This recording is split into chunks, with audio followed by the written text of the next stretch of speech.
14 அமெரிக்க தளங்கள் மீது ஈரான் தாக்குதல். நூற்றுக்கணக்கான வீரர்கள் பலியானதாக தகவல். மத்திய கிழக்கில் நடைபெற்று வரும் ஈரான் அமெரிக்க இடையான போர் தீவிரமடைந்துள்ளது. அமெரிக்க, இஸ்ரேல் இணைந்து ஈரான் மீது நடத்திய ஆபரேஷன் எபிக் பியூரி தாக்குதலுக்கு பதிலடியாக ஆபரேஷன் ட்ரூத்ஃபுல் பிராமிஸ் 4 என்ற பெரிய ஈரான் மிகப்பெரிய எதிர் தாக்குதலை தொடங்கியுள்ளது.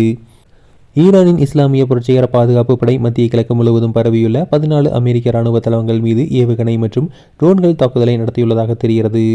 இதில் நூற்றுக்கணக்கான அமெரிக்க வீரர்கள் கொல்லப்பட்டதாகவும் ஏராளமானோர் காயமடைந்துள்ளதாகவும் ஈரான் அரசு ஊடகங்கள் செய்தி வெளியிட்டுள்ளன.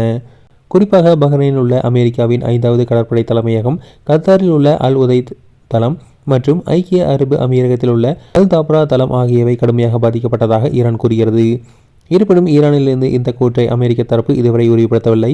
பெரும்பாலான ஏவுகணைகள் வான் பாதுகாப்பு அமைப்புகளால் முறியடிக்கப்பட்டதாகவும் உயிர் சேதம் குறித்து தற்போது எந்த தகவலும் இல்லை என அமெரிக்கா தெரிவித்துள்ளது.